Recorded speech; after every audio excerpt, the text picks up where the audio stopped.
रायगडच्या पालकमंत्री पदाचा तिढा जो आहे तो सुटलेल्याची माहिती मिळत आहे आणि या संदर्भात बोलण्यासाठी आपल्यासोबत मंत्री महोदय भरत गोगावले जी आहेत. आपण त्यांच्याकडून जाणून घ्यायचा प्रयत्न करूया. सर, काय सांगाल, जो तिढा जो होता तो भरपूर वर्षापासून तसाच राहिला होता, काय पहिली तुमची प्रतिक्रिया? गेल्या 2.5 वर्षापासून हा तिढा होता तो आज सुटलेला आहे. स्वतः उपमुख्यमंत्र्यांनी मुख्यमंत्र्यांनी आज सांगितलं आणि उद्या डिक्लेरेशन होईल असं आम्हाला वाटतंय.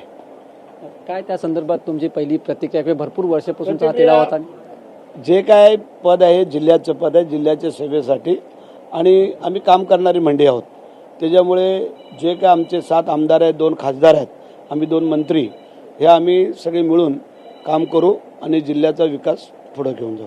राष्ट्रवादीकडून असं म्हटलं जात होतं की कुठल्याही परिस्थितीत हा जो फी आहे ते आमच्याकडेच राहणार असं त्यांचा दावा करण्यात आला. मात्र कुठे ना कुठेतरी तुम्हाला त्याचे यश आलेलं आहे यामध्ये. कशी काय? नाही, ठीक आहे, प्रत्येकाला असं वाटतं, परंतु परिस्थितीनुसार की आपण जे काय त्यांच्या अनिकेत तटकरे यांना विधान परिषदेची निवडणूक होती ते आम्ही बिनविरोध केली आणि त्याच्यानंतर आम्ही बसून हे सगळं ठरवलं आणि त्यांनी मान्य केलं.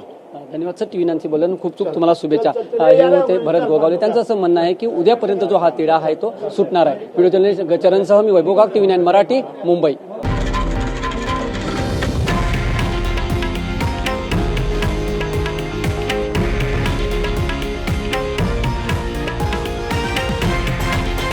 हे आहे देशातील नंबर 1 न्यूज नेटवर्क आणि आपण पाहत आहात टीव्ही 9 मराठी, एकमेव.